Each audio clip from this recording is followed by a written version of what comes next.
C'est bientôt votre bac d'art et vous n'avez toujours pas révisé la méthode? Vous êtes au fond du trou? Pas de problème.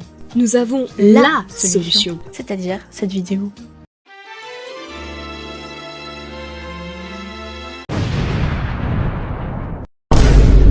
Aujourd'hui, nous, Talentoria, Et Sweet Arts, on va vous expliquer comment réussir son bac d'art. on va quand même rappeler en quoi consiste l'épreuve, juste au cas où certains ne seraient pas au courant. N'est-ce pas Gilbert? Oups! Donc le bac de Spé Art est constitué d'un oral et d'un écrit. Nous nous intéresserons ici à l'écrit qui se déroule en deux parties. La première partie est commune et la deuxième partie est au choix. Attention, on fait pas les deux, n'est-ce pas Gilbert? Je me disais bien qu'il n'y avait pas assez de temps pour faire les deux. Le sujet qu'on traitera ici est le sujet A qui est un commentaire critique d'un document traitant sur l'art. Le sujet comporte un document, donc qui soit du texte, de l'image ou les deux, et ça peut être un article, un journal, un flyer, un cartel. Tant que ça traite de l'art, ça peut se retrouver dans le sujet A. Il y a des extraits de mon journal intime. Non, ne t'inquiète pas Gilbert, tes fanfictions Harry Potter ou Star Wars restent intouchables.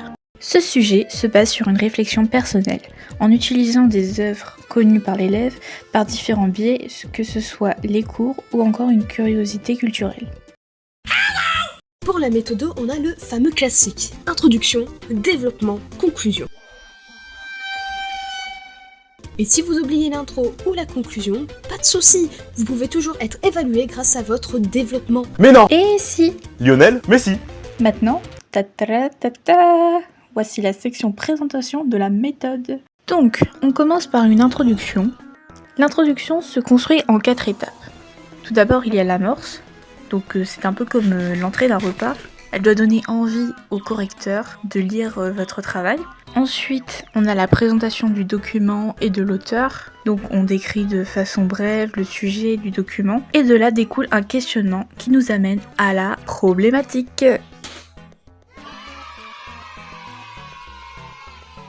Et enfin, on fait un plan, donc en gros le sommaire mais sophistiqué avec de jolies phrases. Ensuite, on attaque la plus grosse partie de cette épreuve, le développement. Donc pour un bon développement, il faut d'abord un plan structuré. Par exemple, on pourrait prendre la structure thèse, antithèse, puis thèse personnelle. Encore. Ça fait beaucoup là, non? Il faut également faire des liens avec le document et la consigne. Ça permettra d'éviter le hors-sujet, qui est vraiment le pire cauchemar de tout le monde. Il faut également avoir des idées pertinentes, développées et argumentées afin d'avancer dans la réflexion. On doit aussi mettre en avant les enjeux du document pour faire comprendre qu'on a des connaissances et des références, mais pas que. On doit aussi utiliser un vocabulaire spécifique pour montrer qu'on maîtrise ces connaissances et ces références.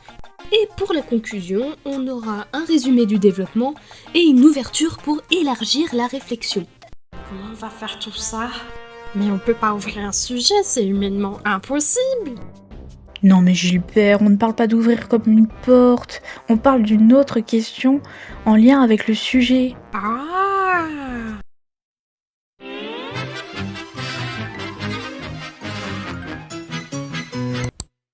Nom de patate, vous allez nous laisser comme ça, sans nous donner d'exemple?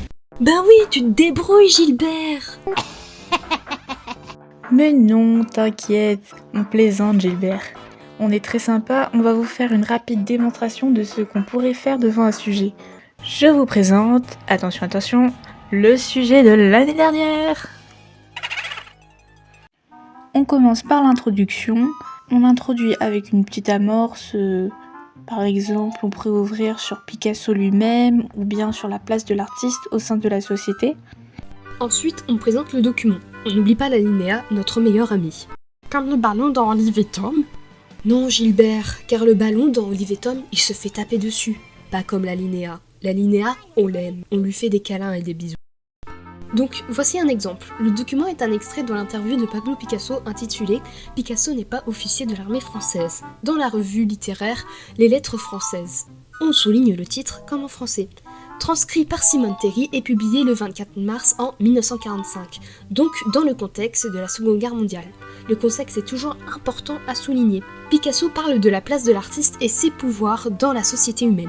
Avec cela, on pourrait faire une problématique sur les artistes dans la société et leur place. Donc par exemple, un artiste a-t-il seulement pour rôle un but esthétique et libérateur d'émotions? Ou bien, en quoi l'interview pourrait être une œuvre d'art? Non, je rigole, pour celle-là c'est tiré par les cheveux et complètement hors sujet. Après cela, on fait un plan rapide et bien structuré sur vos idées.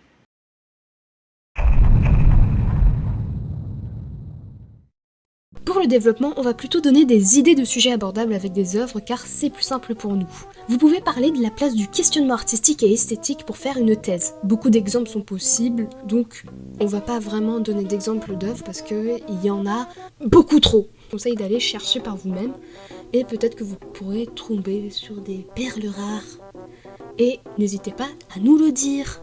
Oui, c'est vous que je vise là, ceux assis dans leur petite chaise dans la classe d'art plastique. Oui, je viens totalement de briser le 4e mur juste pour faire cette blague. Pour le côté politique, vous pouvez traiter de la propagande en prenant des exemples, soit d'affiches, soit de grands tableaux comme le couronnement de Napoléon par Jacques-Louis David qui a été commandé par Napoléon. Pour le côté dénonciateur, on peut parler des œuvres d'Autodix parlant de la Seconde Guerre mondiale. On peut aussi étudier Guernica de Picasso, ce qui ferait un lien plutôt direct avec le document. De plus, le thème du tableau n'est apparemment pas vraiment l'idée de Picasso, mais celle de sa femme de l'époque, Dora Maar. Je vous conseille de creuser le sujet. Je conseille aussi la recherche de l'art naïf et des artistes autodidactes pour essayer de construire une synthèse. C'est un sujet vraiment très intéressant. Et en ouverture, vous pouvez faire un questionnement avec une œuvre que vous avez pris comme exemple ou avec le document en lui-même. Pour terminer cette vidéo, on va finir sur quelques conseils et des choses à ne pas faire. Oui, parce que je sens que tu vas quand même le faire, Gilbert. Donc tout d'abord, il faut bien développer ses arguments personnels en justifiant et en s'appuyant sur le document. Ensuite, il faut faire attention à l'orthographe et il faut également faire attention aux soins. Donc on fait un effort d'écriture, les titres sont soulignés et on organise les parties. Parce qu'il faut vraiment se mettre à la place du correcteur. C'est beaucoup plus agréable de lire une copie bien soignée et avec une bonne orthographe qu'une copie complètement torchon.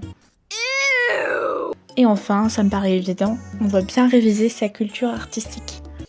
Voilà la fin de cette révision speedrun pour le commentaire critique d'un document sur l'art. On vous souhaite bonne chance et passez une bonne journée. À plus. À plus. Au revoir.